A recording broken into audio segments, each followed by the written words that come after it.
The city was a canvas of hurried movements, each splash of rain a muted drumbeat against the pavement. Lights from passing cars blurred into streaks of color, a hurried dance that offered no solace.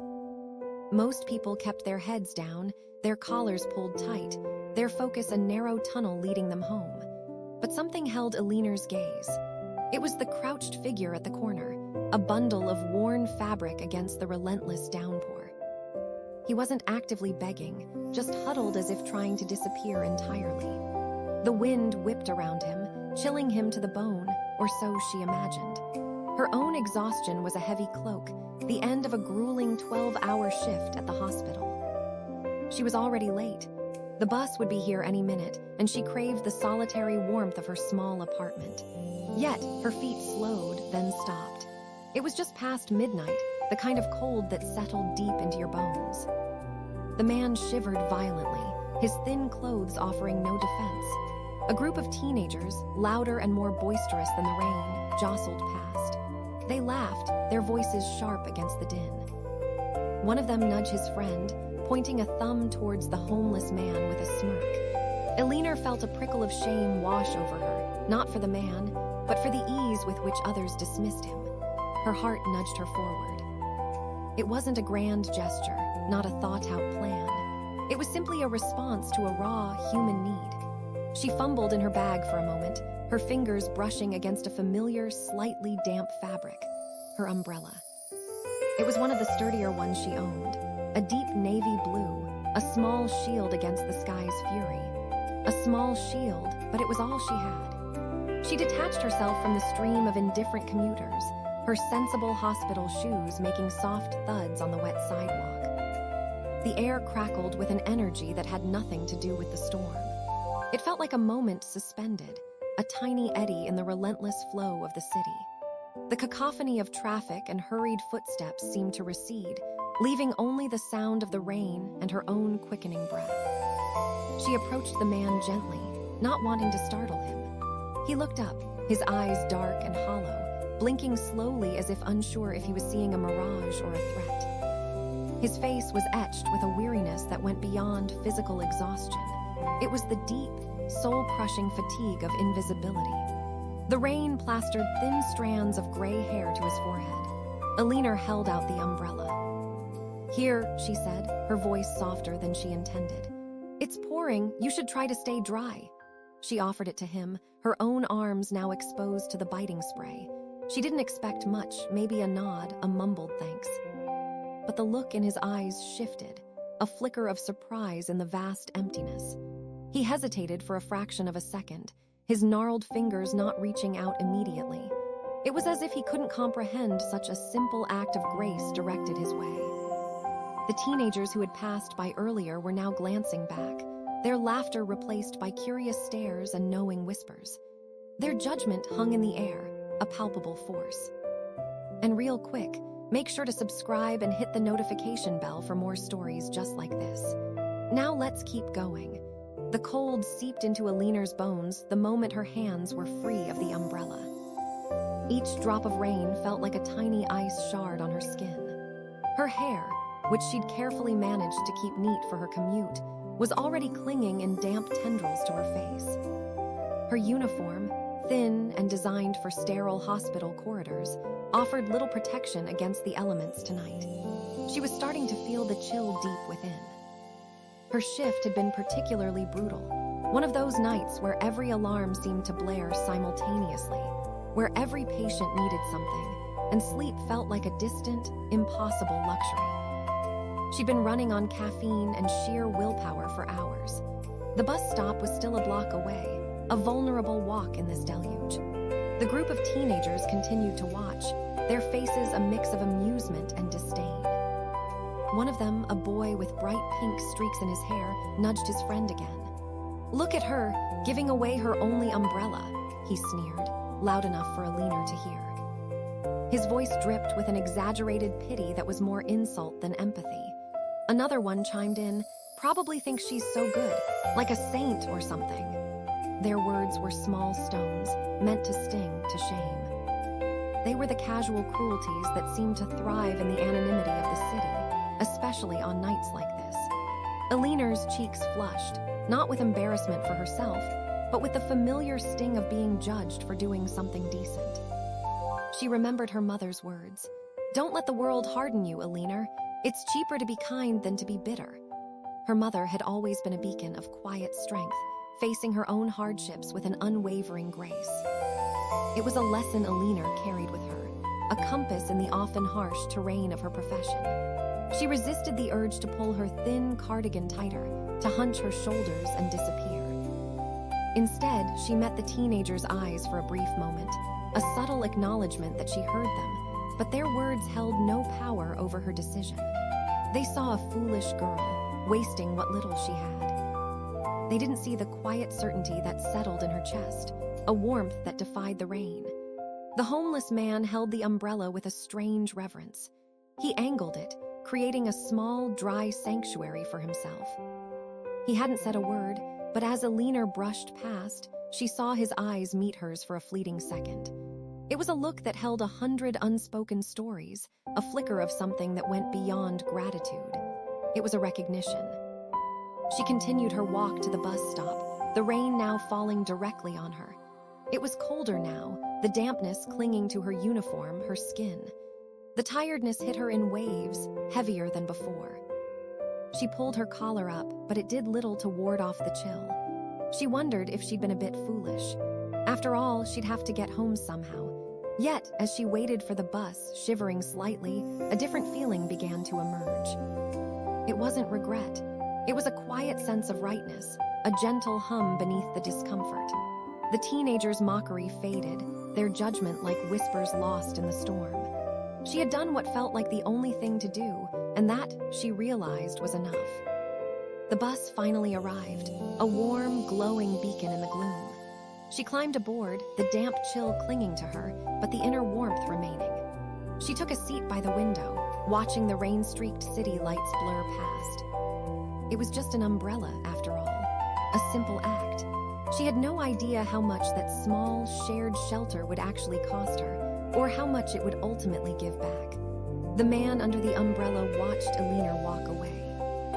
He watched her go until she was a mere silhouette against the rain-blurred streetlights, her shoulders hunched against the downpour. The teenagers, their curiosity piqued, had stopped their jeering and were now just observing, their faces no longer smug but a little bewildered. His hand, calloused and weathered, tightened around the umbrella's handle.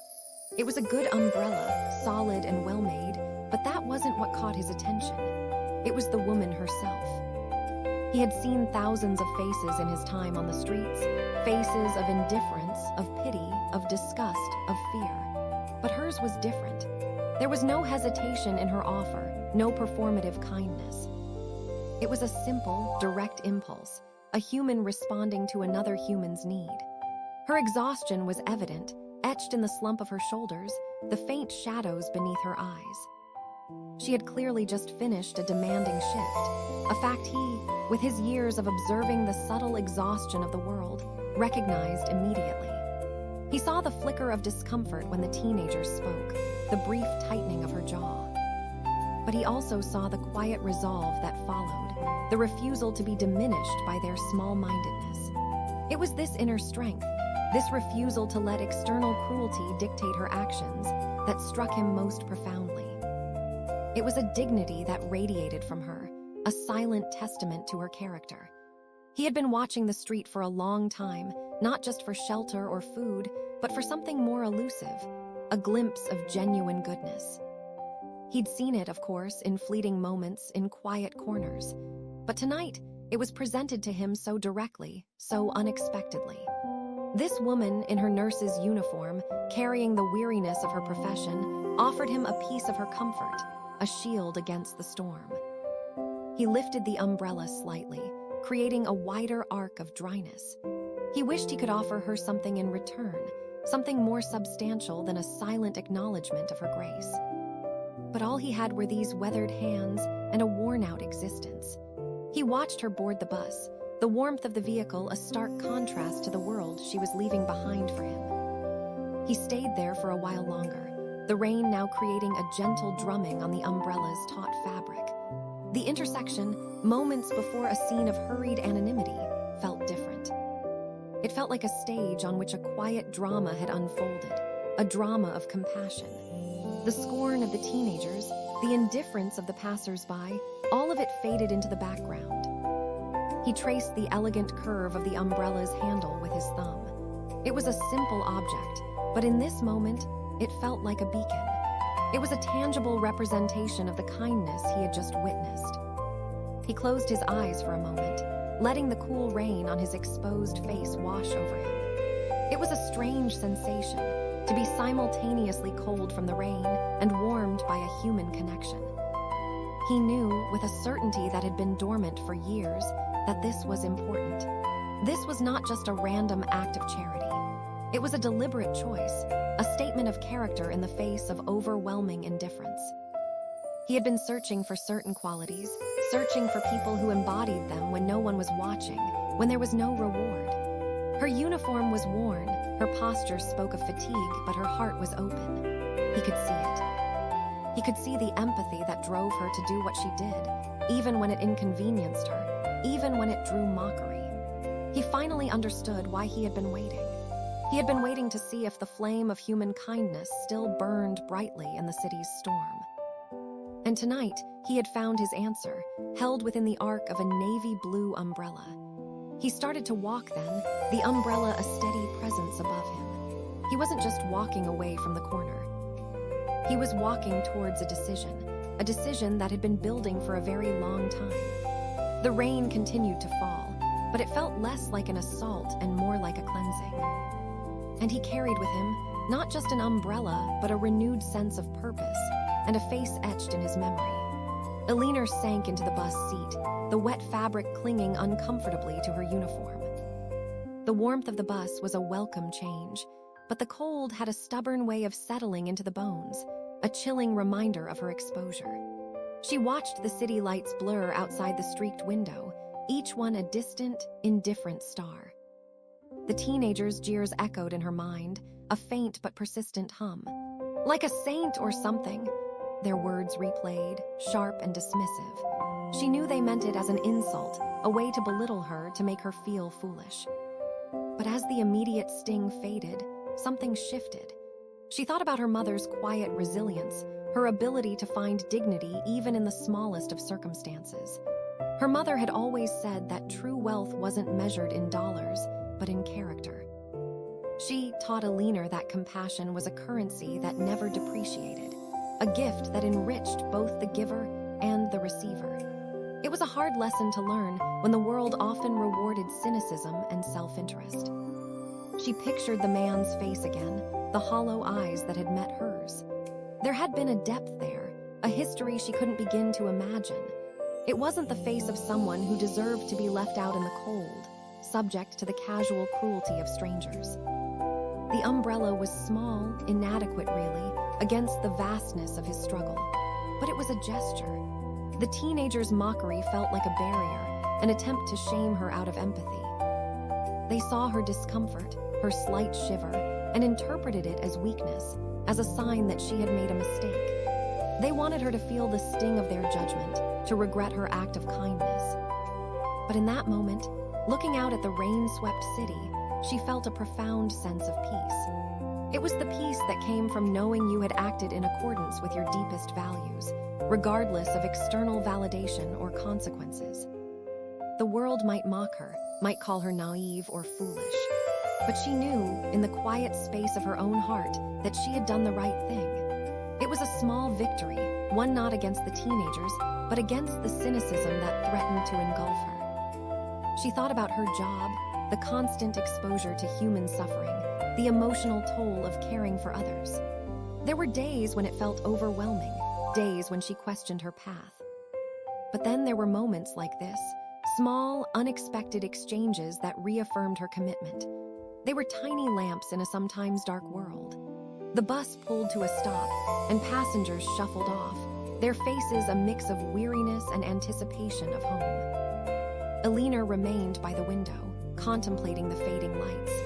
The memory of the homeless man's eyes and the feel of the rain on her exposed skin lingered.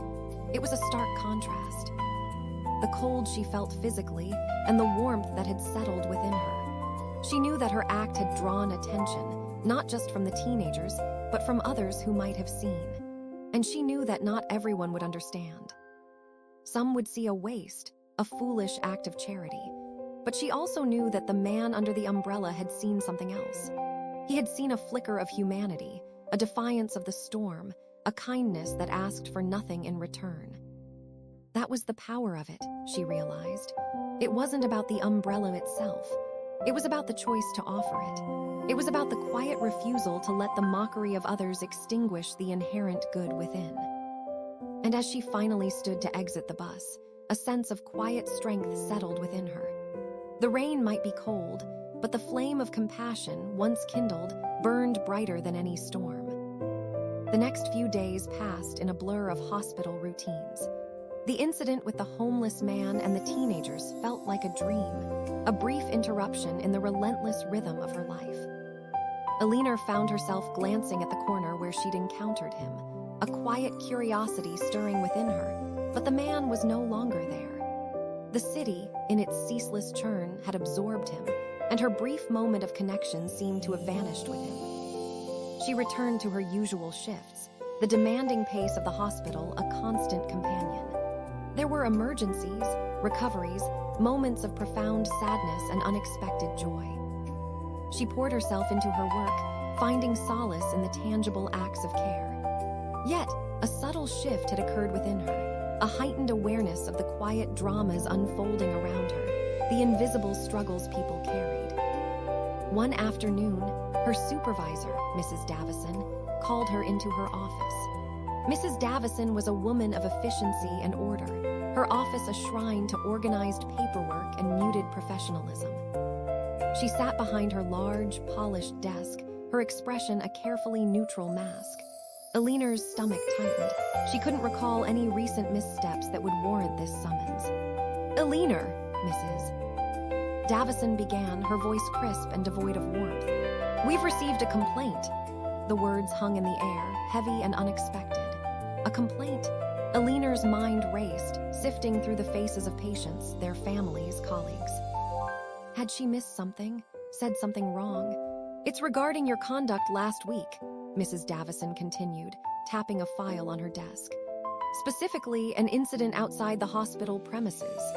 Alina's mind immediately flashed back to the rain-soaked corner, the homeless man, the umbrella. Could that be it? Surely that was a simple act of kindness, not a breach of conduct. She felt a wave of confusion and a rising sense of injustice. "I'm not sure I understand," Alina said, her voice a little shaky. "What conduct are you referring to?" She braced herself, expecting to hear about some minor infraction, a misunderstanding. She never could have predicted the direction this conversation would take. Mrs. Davison's gaze was steady, but lacked any trace of sympathy. "The complaint alleges that you were using hospital supplies inappropriately, and that your actions were unprofessional, causing a disturbance." Alina's breath hitched. Hospital supplies? She had given the man her own thermos of soup, not hospital resources. And a disturbance? The teenagers had been the ones making noise.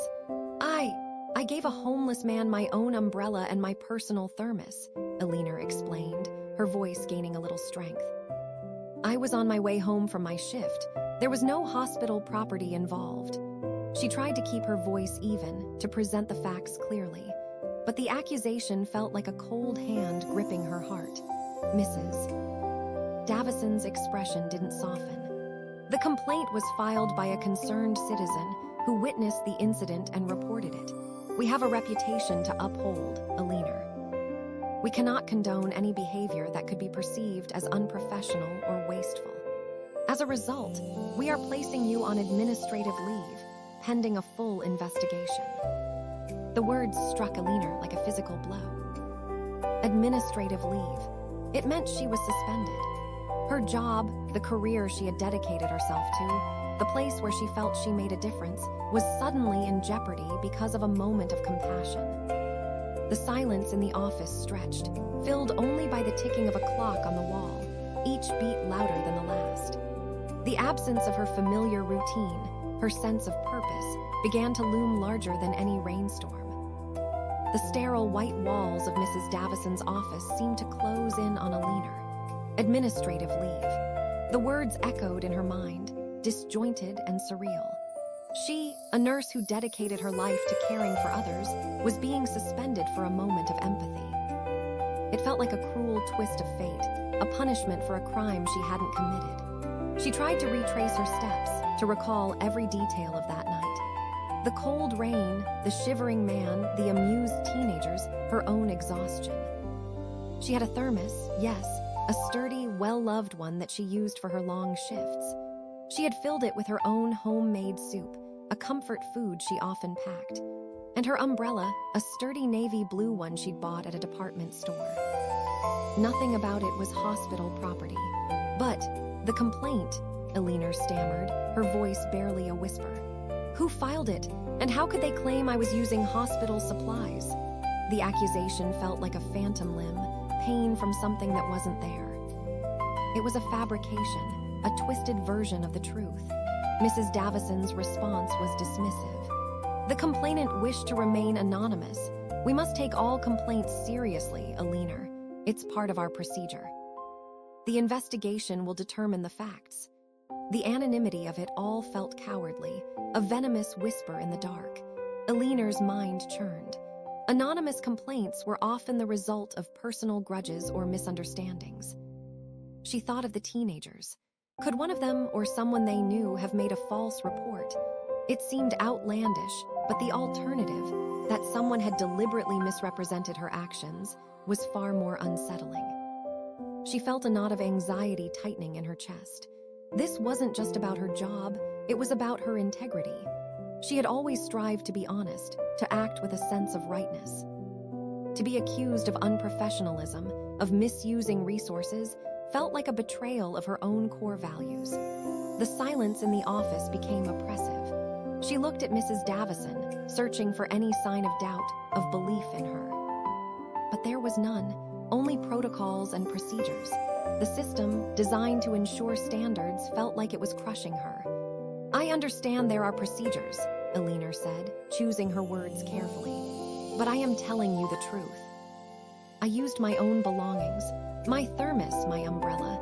There were no hospital supplies involved. She looked directly at Mrs. Davison, hoping her sincerity would break through the bureaucratic ice. Mrs. Davison gave a curt nod. We will consider all information during the investigation. For now, you are relieved of your duties. Please return your ID and any hospital property by the end of the day. The finality in her tone was like a door slamming shut. Alina stood, her legs feeling unsteady. She walked out of the office, the quiet hum of the hospital suddenly alien to her. The familiar corridors, usually a source of comfort, now felt like a cage from which she was being unjustly expelled. Each step she took felt heavier than the last, carrying the weight of an accusation that wasn't hers, a lie that threatened to unravel her world. She didn't know who had filed the complaint or why, but she knew one thing for sure. Her life had just taken an unexpected and deeply unfair turn. The supposed concerned citizen had become the architect of her immediate misfortune. The days that followed felt like a strange, prolonged twilight. Alina was adrift without the anchor of her work. The absence of the hospital's demanding rhythm left a void, a disquieting quiet that she struggled to fill. Her small apartment, usually a sanctuary, now felt confining. She tried to distract herself, reading, organizing, even attempting some long overdue cleaning. But the unanswered question of the complaint gnawed at her. Who had made it, and why? She couldn't shake the feeling that it was more than a misunderstanding. The anonymity, the specific mention of hospital supplies when she had used none, felt too precise, too intentional. It suggested a deliberate attempt to harm her. She replayed the encounter with the teenagers in her mind. Their mocking words, their knowing glances. Had one of them, fueled by teenage bravado or a twisted sense of amusement, decided to escalate their taunting into something more serious? Or was it someone else entirely, someone she had never even noticed? The possibilities were unsettling. Then, one overcast afternoon, her phone rang. It was an unfamiliar number, a city prefix she didn't recognize. She hesitated for a moment before answering, her weariness making her disinclined for unexpected calls. "Hello," she said, her voice tinged with a mild suspicion. A man's voice, calm and measured, spoke on the other end. "May I speak with Alina Vance?" "Speaking," she replied, her apprehension growing. The accent was educated, sophisticated, not what she would expect from any of the people she knew or encountered in her daily life. "Ms. Vance," the voice continued, "my name is Mr. Sterling. I'm calling on behalf of the Sterling Foundation Clinic. We received a referral." Alina frowned. The Sterling Foundation Clinic. She had vaguely heard of it, a renowned private medical institution known for its cutting-edge research and exclusive clientele, a world away from the public hospital where she worked. A referral? From whom? A referral for what, Mr. Sterling? She asked, her brow furrowed. There was a brief pause as if he were consulting something. "We've been made aware of your situation at the hospital," he said, his tone still professionally polite, but with an undertone of something else. "And we've been impressed by certain aspects of your professional conduct." Alina was utterly confused. Impressed? They knew about her suspension, about the false complaint, and they were impressed. It made no sense. "I'm not sure I follow," she admitted. "I'm currently on administrative leave due to a complaint. I don't understand how that could be seen as impressive." Mr. Sterling chuckled softly, a sound that was both reassuring and disquieting. "Sometimes, Ms. Vance, the most revealing actions are those taken when no one is watching, or when one faces adversity. We were provided with information about an incident that occurred the night before your suspension. An act of compassion in the face of indifference, and a certain resilience shown when faced with public ridicule." Alina's breath caught in her throat. They knew about the umbrella. They knew about the teenagers. They had somehow received details of her encounter with the homeless man, an event that had seemed so personal, so fleeting. How? And why would a prestigious clinic be interested in such a thing? This call wasn't making sense. It felt like a riddle. "I don't understand how you heard about that," she said, her voice barely audible, "and why it would be relevant to your clinic." "Let's just say we value certain qualities, Ms. Vance," Mr. Sterling replied. "Integrity, empathy, and quiet strength, qualities that are not always apparent in standard applications. We would like to offer you an opportunity to speak with our founder. Are you available to meet tomorrow?" Alina stood frozen, the phone pressed to her ear. The Sterling Foundation Clinic wanted to meet with her, because of an act of kindness that had led to her suspension. It was a paradox, a bizarre turn of events that felt more like a fable than reality. She had no idea what to expect, or who this Mr. Sterling was, or who this mysterious founder could be, but a sliver of unexpected hope, however illogical, began to bloom. The address Mr. Sterling had provided led Alina to a part of the city she rarely visited, an enclave of polished stone and hushed grandeur. It was a world away from the bustling, often gritty, streets surrounding her hospital. She found herself standing before an imposing, wrought-iron gate, beyond which a long, winding driveway led to a building that radiated understated elegance. It was more like a private estate than a clinic. She was early, as was her habit. The anticipation thrummed beneath her skin, a mixture of anxiety and a strange, nascent excitement. This was not how she had envisioned her professional life unfolding. She had expected a slow, steady climb within the hospital system, not an invitation to a place that seemed to exist in a different dimension. As she approached the gate, a discreet buzzer sounded. A moment later, a voice, smooth and cultured, spoke through an intercom. "May I help you?" "Alina Vance," she replied, her voice steadier than she felt. "I have an appointment with Mr. Sterling." A soft click, and the gate swung inward, a silent, sophisticated welcome. The driveway was lined with meticulously manicured gardens, the air quiet and serene. The building itself was a testament to refined taste, its architecture classic yet contemporary, exuding an aura of health and well-being. It was beautiful, almost impossibly so. She walked towards the main entrance, a set of polished mahogany doors that looked more like they belonged in a museum. The sheer opulence of the place was overwhelming. It felt wrong, somehow, for her to be stepping into this realm of privilege. Her life was built on the foundation of necessity, of working with what was available, of making do. This place spoke of abundance, of resources beyond her comprehension. A uniformed attendant, impeccably dressed, opened the door before she even reached it. He greeted her with a polite nod. "Ms. Vance, welcome. Mr. Sterling is expecting you. Please follow me." He led her through a spacious, light-filled foyer, where minimalist art adorned the walls and the air was subtly scented with something calming and natural. It was a stark contrast to the utilitarian efficiency of her hospital. Every detail spoke of thoughtful design and a deep respect for comfort and healing. They passed through several reception areas, each one more refined than the last. Elena found herself constantly looking down, feeling self-conscious in her sensible, practical attire. She was a nurse, trained to be efficient and unobtrusive, appearing in sterile environments, not gilded lobbies. Finally, they arrived at a door at the end of a long, quiet corridor.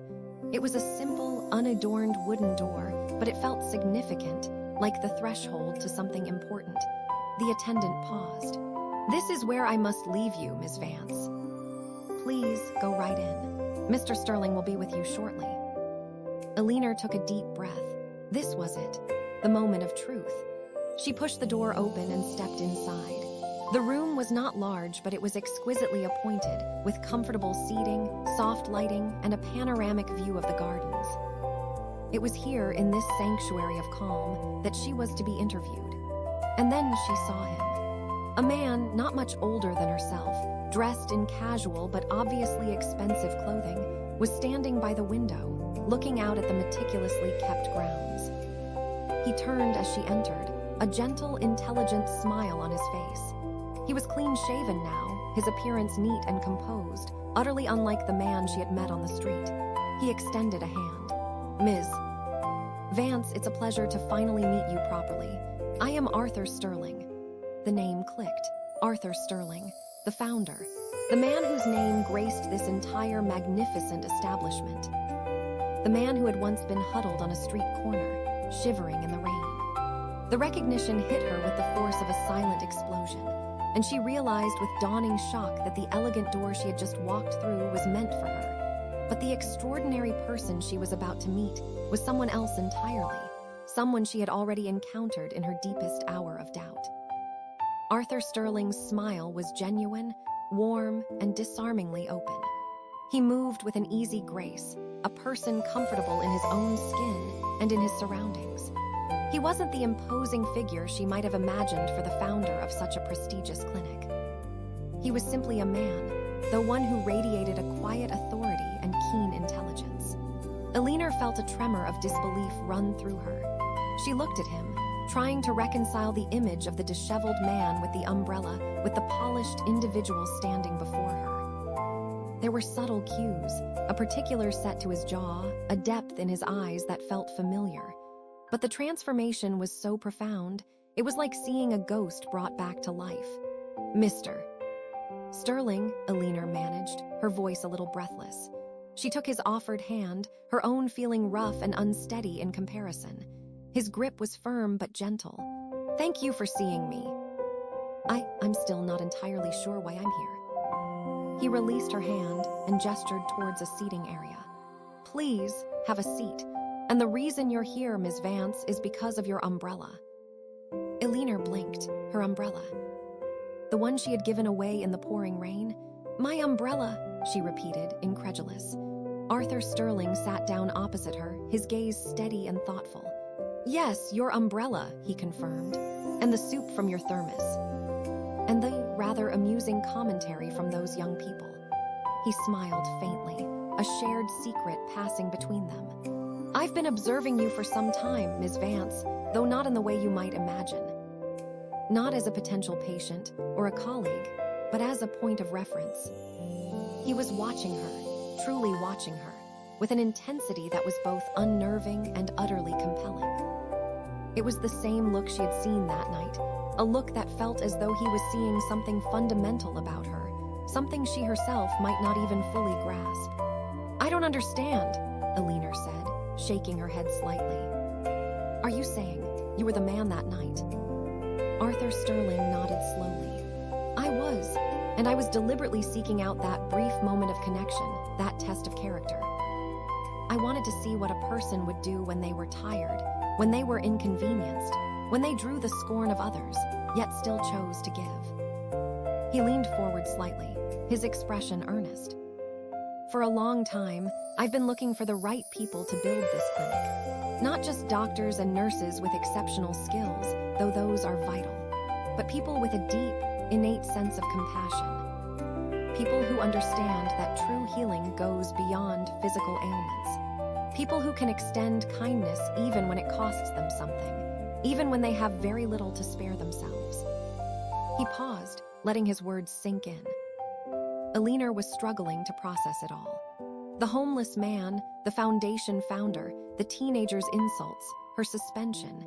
It was a cascade of events that were now revealing a single, extraordinary thread. This man, Arthur Sterling, had orchestrated this entire scenario, not to humiliate her, but to assess her. "You saw me at my worst," Alina said, a dawning realization. "Tired, cold, and then mocked. And you chose to see that as a strength." "Precisely," Arthur Sterling affirmed. "Anyone can be decent when it's easy, but it's in those moments of discomfort, of sacrifice, when true character is revealed. The way you stood your ground, the quiet dignity you maintained even under their mockery, that spoke volumes. It told me that you possess a rare and invaluable quality." Alina looked at him, and the face she could almost remember from that rainy night solidified. It wasn't just the physical features. It was the profound sense of humanity she had glimpsed beneath the grime and despair. It was a human being who had been lost, but who had also been searching, and who had now found something precious in her simple, uncelebrated act of kindness. Arthur Sterling leaned back, the faint smile returning to his lips as he watched Alina absorb his words. The transformation from the man hunched against the storm to the esteemed founder of the Sterling Foundation Clinic was more than just physical. It was a deliberate shedding of one skin for another, a conscious choice to redefine himself. "You see, Ms. Vance," he began, his voice softer, more introspective, "there was a time when I lived a very different life. A life of privilege, of wealth, of influence. But it was a life that felt hollow, disconnected from the real world, from the suffering that so many endure." He gestured vaguely around the opulent room. "This," he said, encompassing the clinic, the grounds, the implied success, "is not where my story began. My beginnings were far more humble than people might assume, and my subsequent path was a conscious rebellion against the superficiality I experienced." Alina listened, captivated. The idea of this man, so clearly at the pinnacle of success, having once been homeless and now secretly scouting for compassion, seemed like something out of a novel. "I made a choice many years ago," Arthur continued, his gaze distant. "A choice to walk away from a life that was already mapped out for me, to disappear, to experience the world from the ground up, to understand what it truly meant to be vulnerable, to be overlooked." He paused, a shadow crossing his face. It was a difficult period, a profound lesson in both despair and in the unexpected kindness of strangers. He looked directly at Alina again. "That's why I was there that night. Not just to test you, but to reconnect with that part of myself, to see if the lessons I learned on the streets had truly changed me, and more importantly, to see if the very lessons I learned were being embodied by others." He explained that for years, he had lived under a different identity, experiencing life without his inherited wealth or connections. He had worked odd jobs, slept in shelters, and learned the harsh realities of poverty firsthand. It was a period of intense self-discovery and a deeply humbling experience. "I saw the worst of humanity," he admitted, "but I also saw flickers of incredible light. I saw people share their last crust of bread, offer a word of comfort to someone who had nothing." And I realized that true wealth wasn't about accumulation, but about contribution. It was about human connection. When he eventually resurfaced, he did so with a clear vision to create something meaningful. He decided to invest in his own unique understanding of human need, building the Sterling Foundation Clinic not on profit margins, but on principles of genuine care, empathy, and the recognition of inherent human dignity. But building something like this requires more than just good intentions, Arthur explained. It requires people with a fire in their belly, a deep well of compassion, and the resilience to withstand the pressures of the world. It requires people like you, Aliner. He had been scouting, anonymously, for years. He would often present himself in challenging circumstances to observe how people reacted, to see who would offer help when there was no apparent reward, no recognition, only inconvenience and potential ridicule. The night Aliner gave him her umbrella was the culmination of that search for him. "The complaint that led to your suspension," Arthur said, his voice hardening slightly, "was a fabrication, a very deliberate one. It wasn't from the teenagers. It was from an individual who sought to discredit you for an act they perceived as weakness. That individual believed they were protecting the seriousness of the hospital. They were wrong." He let that statement hang in the air, a clear vindication for Aliner. Her act of kindness, the very thing that had led to her professional crisis, was the reason she was now here, being offered a chance at something more. The life he chose to bury was the one that had ultimately led him to her, and to this incredible opportunity. Arthur Sterling's words hung in the air, a testament to a journey of transformation that resonated deeply with Aliner. The vindication of her actions, the understanding of his motives, left her speechless. She had come expecting an explanation, perhaps a job offer based on her skills, but this was something far grander, far more personal. "So you orchestrated that night?" Aliner finally managed, her voice still a little weak with the enormity of it all. "You wanted to see if I would help someone who looked like me." She hesitated, then continued. "Someone who was lost." Arthur nodded. "Precisely. I wanted to see if the core of empathy, the willingness to connect with another human being regardless of their circumstances, was still a guiding principle for you. And it was. You saw a person in need, saw past the outward presentation, and acted. That is rare, Aliner." He rose and walked over to a small, elegant side table, where a single, framed object rested. It was an umbrella, a deep navy blue one, exactly like the one she had lent him.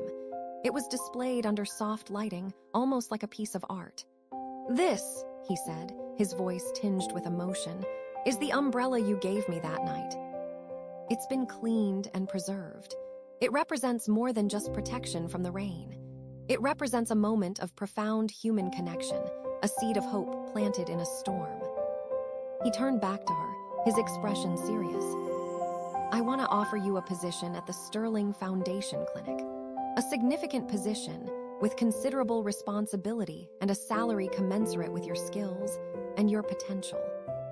You will be working directly with me, helping to shape the future of our patient care, focusing on the very human elements that are so often overlooked." Aliner felt a surge of relief and a dizzying sense of possibility. A job at the Sterling Clinic. It was more than she could have dreamed of. Her suspension faded into insignificance, replaced by this extraordinary opening. "Thank you, Mr. Sterling," she said, her voice thick with emotion. I accept. I am so grateful for this opportunity." Arthur smiled. "Excellent. Now about the compensation. I believe in rewarding not just skill, but also integrity and potential. I'm prepared to offer you an annual salary of $150,000, with full benefits, housing assistance, and opportunities for further specialization." Aliner's eyes widened. $150,000 was an enormous sum, far beyond anything she had ever earned. It meant financial security, the ability to support her family, and a life free from the constant worry of making ends meet. It was a life-changing offer. But as Arthur spoke, her mind flashed back to the homeless man shivering in the rain. She remembered the cold seeping into her own bones, the petty taunts of the teenagers, the feeling of being suspended. Then she thought of her own meager savings, the struggles her family had faced. $150,000 was incredible, but as Arthur Sterling spoke of his own journey, of the vastness of his wealth and his vision, a different kind of thought began to form. There was a small, almost imperceptible pause. Arthur Sterling, a man who had walked away from immense inherited wealth, who now had an entire clinic dedicated to healing and human connection, was offering her a salary that was, while substantial, still seemed prosaic. It was a good offer, a very good offer, but in the context of his story, of his philosophy, it felt small. As if it were a calculation based on her former life, not on the immense value he himself had placed on her character in that moment of shared reign. It was a professional offer, certainly, but was it a reflection of the true, immeasurable worth he claimed to see in her? Arthur Sterling watched Eleanor's reaction with an almost imperceptible nod. He saw the flicker of surprise at the salary offer, the gratitude, but also something else, a subtle pause that suggested contemplation beyond the immediate financial statement. He understood. He had offered her a professional contract, a clear exchange for her skills and her observed integrity. But his intentions and his gratitude ran deeper. "That is a very generous offer, Mr. Sterling," Eleanor said, her voice carefully measured. She was overwhelmed and grateful, truly. But something about the precision of the sum, the calculated professionalism of it all, felt like it missed the mark, like it was a business transaction for an exchange that was fundamentally spiritual. She thought of his journey, his choice to walk away from his previous life, his profound understanding of human value. If he valued her compassion so highly, why wasn't the offer different? More of a reflection of the immeasurable impact she had made. Arthur leaned forward, his expression earnest. "Eleanor, I understand your hesitation, but this is a significant offer, one that reflects the importance of your role here. My goal is to build a truly exceptional institution, and your presence is key to that. The salary is just one part of the professional compensation." He then reached into his inner jacket pocket and withdrew a simple, cream-colored envelope. It was unadorned, with no letterhead. He opened it and took out a single check. He didn't slide it across the desk. Instead, he held it in his hand, as if presenting it for her contemplation. "This," Arthur said, his voice softer now, a note of genuine personal gratitude entering it, "is not part of your contractual salary. This is a personal token of my appreciation, for your kindness that night, for reminding me of the strength of the human spirit, and for proving that genuine compassion still exists, even when the world tries to extinguish it." He offered her the check. It was made out to Eleanor Vance, and the amount written out in elegant script was $1 million. Eleanor stared at the check, her eyes wide, her mind reeling. It wasn't a contractual salary. It was a gift, $1 million. For giving away an umbrella. For a moment that had seemed so insignificant, so natural, so entirely devoid of expectation. She tried to reach for it, her hand trembling, but then hesitated. The sheer magnitude of the amount was paralyzing. Her entire life had been lived with financial constraints, with the constant need to budget and save. $1 million was an abstract concept, something she had never even dared to dream about. This is too much," she stammered, her voice barely audible. I don't understand why." Arthur Sterling's eyes met hers, warm and reassuring. "You gave me what I needed most that night, Eleanor. You gave me hope. You gave me a reminder of the fundamental good that exists in the world, the very principle this clinic is built upon. This is not about repaying a material debt. It is about acknowledging the immeasurable value of a selfless act. This is not too much. It is simply recognition."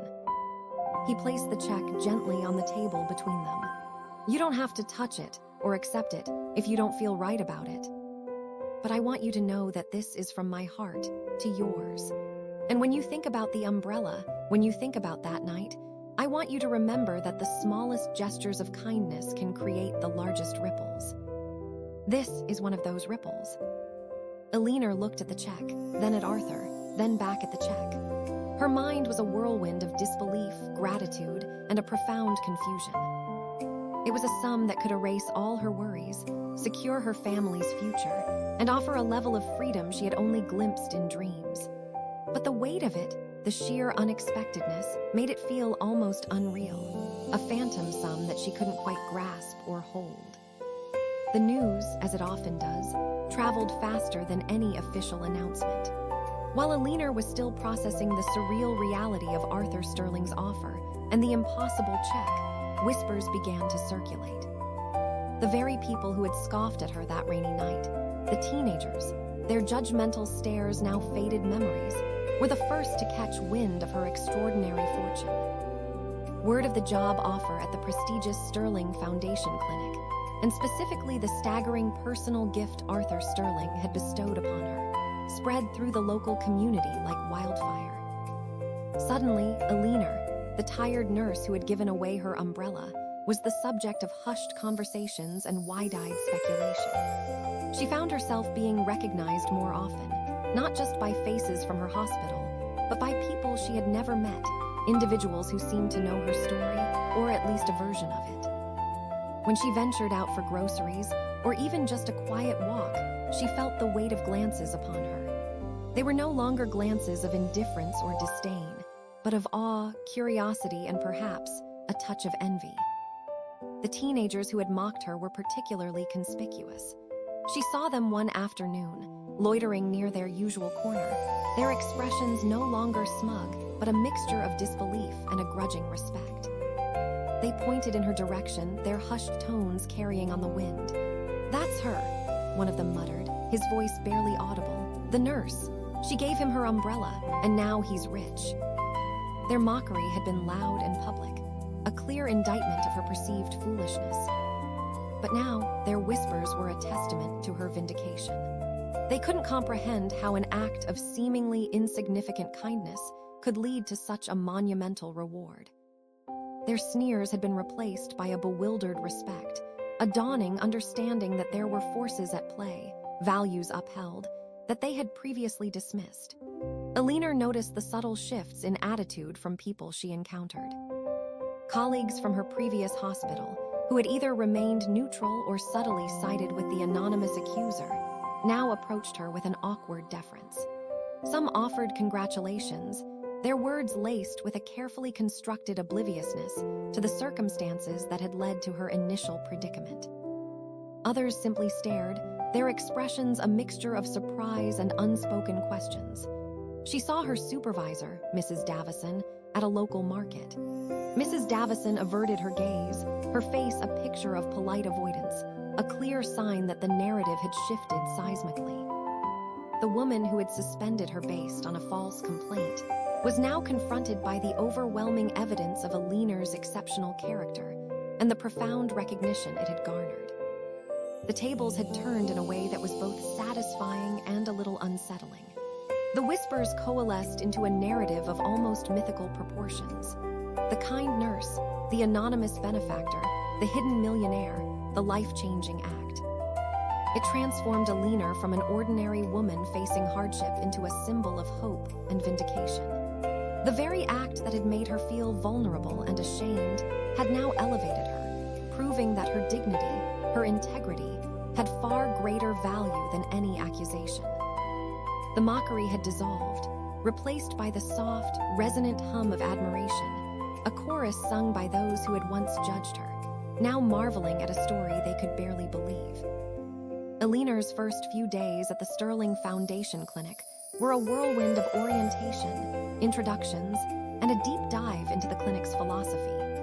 Arthur Sterling had been true to his word. Her role was significant, and her responsibilities were substantial. She was not just an employee, she was a valued partner in his vision. The clinic itself was a marvel. It didn't boast a prominent nameplate or flashy signage. Its entrance was discreet, nestled between elegant boutiques and art galleries, giving it an air of quiet exclusivity. This anonymity, Arthur explained, was intentional. It was meant to attract those who sought genuine care and healing, not those who were drawn by the allure of prestige. Inside, the atmosphere was one of serene professionalism. The staff, handpicked by Arthur, exuded a quiet competence and a genuine warmth. There was an immediate sense of belonging, a stark contrast to the sometimes impersonal environment of her previous workplace. Here, the focus was unequivocally on the patient's well-being, not just their physical maladies, but their emotional and spiritual needs as well. Arthur himself was an ever-present force, not in an overbearing way, but as a guiding presence. He would often pop into the administrative offices, sharing ideas, listening to concerns, and always reinforcing the clinic's core values. Alina found herself drawn to his vision and his unwavering commitment to humanistic care. One afternoon, while reviewing patient records, she came across a peculiar entry. It detailed a comprehensive, anonymous donation made to the clinic, accompanied by a note. The note was brief, written in elegant, flowing script. For the nurses who always give more than they receive, from someone who remembers the rain. Alina stared at the note, a shiver running down her spine. It was Arthur. He hadn't just given her $1 million. He had established a fund for nurses, anonymously, a quiet acknowledgement of the often unseen sacrifices made by those in her profession. It was a gesture that spoke volumes about his gratitude and his understanding of the struggles faced by healthcare professionals. She brought the note to Arthur, a silent question in her eyes. He smiled, his gaze warm. A small tribute, Alina, to those who, like you, understand that compassion has no price tag. They give their all, day in and day out, often with little recognition. This is just a small way to say thank you to all of them. Her role within the clinic quickly expanded. She was instrumental in developing new patient support programs, focusing on holistic care and emotional well-being. She found a deep sense of purpose in this work, a feeling that her skills and her compassion were being utilized to their highest potential.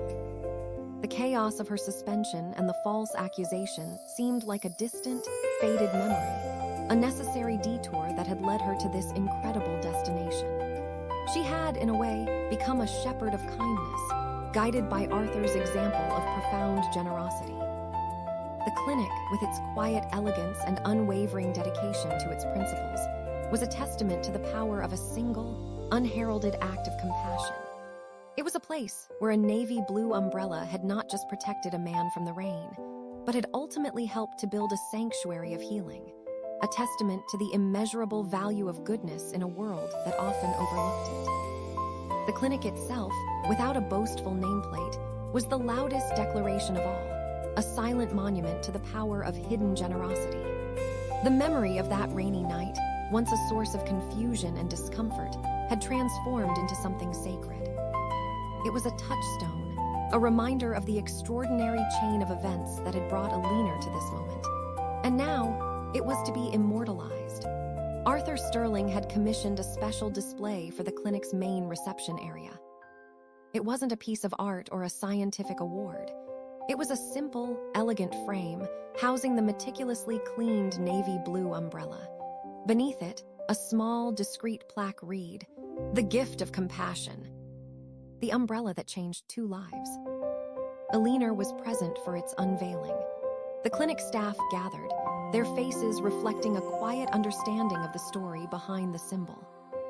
Arthur Sterling stood beside her, his gaze resting on the umbrella with a soft, appreciative smile. "This," Arthur said, his voice resonating through the hushed space, "is more than just an object. It is a physical manifestation of a principle. It represents the selfless act of a caring heart and the profound impact that act can have, not just on an individual, but on the very fabric of an institution dedicated to healing." He turned to Alina, his eyes full of warmth and respect. "Alina, you saw a man in need, and you offered what you had, even when it meant personal discomfort and public scorn. You did not ask for reward, you sought only to alleviate suffering. That is the essence of what we strive for here at Sterling Foundation Clinic. This umbrella is a constant reminder to us all of where our true purpose lies." Alina looked at the umbrella, a lump forming in her throat. It was just an umbrella, yet it held the weight of a transformed life. It symbolized the moment she had stood by her values, even when the world seemed to mock them. It was a testament to the hidden strengths within ordinary people and the extraordinary potential that kindness unlocks. She thought of the dark, stormy night, the stinging rain, the dismissive laughter of the teenagers. Now, in this serene, light-filled space, the same umbrella hung suspended, a beacon of gentle strength. It was a symbol that spoke of a billionaire who had once been homeless, a nurse who had faced public humiliation, and a profound truth that kindness, no matter how small, could rewrite destinies. The framed umbrella wasn't just a memory. It was a mission statement, a constant, tangible reminder of the clinic's founding principle. It was a quiet testament to the fact that in a world that often celebrated power and wealth, the most valuable currency of all was genuine, unadorned compassion. And Alina, who had once felt diminished by a false complaint, now stood as a living embodiment of that principle, with her story and her umbrella, forever preserved behind glass. Months passed, and Alina settled into her new life at the Sterling Foundation Clinic. The initial shock and awe had given way to a comfortable rhythm of purpose and fulfillment. The $1 million check, once almost too heavy to hold, had been deposited, secured, and used to create a stable foundation for her and her family. It had changed her financial reality, but it hadn't changed Alina herself.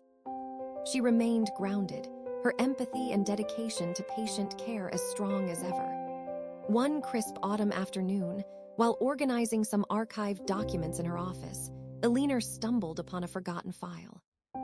It was a manila folder, slightly dusty, with no discernible label. Curious, she opened it. Inside, nestled amongst other miscellaneous clinic correspondence, was a single, folded letter. The handwriting was elegant, yet unfettered, filled with a certain energy that Alina recognized. It was from Arthur Sterling, but it wasn't a professional memo or a clinic directive. It was personal. She unfolded the letter, her heart beating a little faster. It was dated the day after she had met Arthur, the day she had accepted his extraordinary offer. "My dearest Alina," the letter began, "I hope this finds you well and settling into the Sterling Foundation Clinic. I am writing this now, though I know we will speak often, because there are words that are easier to commit to paper than to speak aloud, especially when they carry such deep personal weight." He spoke of his gratitude, reiterating the impact her kindness had on him. He described the profound sense of despair he had felt during his time living on the streets. He spoke of the cynicism that threatened to consume him, and how her simple act of giving had been a lifeline, a powerful affirmation that goodness still existed. "The $1 million I presented to you," he continued, "was not merely compensation for your perceived loss or an incentive for your future service. It was a fundamental expression of thanks. It was for the spark of humanity you extended to a man who felt he had none left to offer. It was for the tangible proof that compassion, when offered freely, has a power unto itself, a power that can reshape destinies." He went on to explain that he understood the immense weight of such a gift, the potential for it to be misunderstood or to alter one's path. His intention, he wrote, was that it should offer her freedom, not just financial freedom, but the freedom to pursue her passions without the constant pressures of survival, the freedom to continue being the kind of person who sees a need and meets it, without hesitation. "You asked why I chose to see such an act as impressive," Arthur's letter concluded. "Because in a world that often rewards the loudest voice and the biggest bank account, it is the quiet, selfless act of giving that reveals true nobility. Thank you, Alina, for reminding me of that truth, and for embodying it so beautifully. May this clinic and your life continue to be filled with the echoes of that rainy night and the boundless potential of a single, selfless gesture." Tears welled in Alina's eyes as she finished reading. The letter wasn't just an explanation. It was a profound confirmation of her own values, a testament to the enduring power of genuine human connection, and a secret shared between two souls bound by an act of unlikely grace. It was a reminder that some of the most important truths are discovered not in grand declarations, but in quiet moments and in letters found by chance months later. The profound understanding that bloomed from that rainy night and the subsequent gifts had fundamentally altered Alina's perspective. She had learned that true worth wasn't measured by one's bank account or social standing, but by the depth of one's character and the generosity of one's heart. Consequently, she found herself no longer needing to recount the dramatic narrative of her past. The story of the homeless man, the umbrella, the teenagers, the false complaint, the suspension, the $1 million check, and the establishment of the Sterling Foundation Clinic still existed within her, a rich tapestry of experiences. But the need to explain it, to justify her circumstances or her good fortune, had evaporated. She no longer felt the urge to defend herself against the echoes of mockery or the speculation of others. The stories used to spill out of her, a defense mechanism born of injustice and confusion. She would recount the details, hoping for understanding, for vindication. But now, surrounded by a supportive community that valued her for who she was, and with the undeniable evidence of her integrity in her own heart, those narratives felt redundant. When people asked about her past, or how she came to work at the Sterling Clinic, she offered simple, honest answers, often focusing on her passion for patient care and her admiration for Arthur Sterling's vision. They might infer the grand narrative from the discreet mention of the clinic and Arthur's reputation, but she no longer felt compelled to lay out every detail. The validation she now received came from within, and from the quiet acknowledgement of those who truly understood. She found that by letting go of the need to tell the whole story, she gained a deeper sense of peace. The drama had served its purpose. It had revealed hidden truths and orchestrated a beautiful transformation. But it was in the quiet aftermath, in the settled calm of her present, that her character truly shone. She was no longer defined by a single dramatic event, but by the enduring values it had helped her to embrace. The umbrella, framed behind glass, served as a public testament to the power of kindness, but Alina's own life had become a living testament.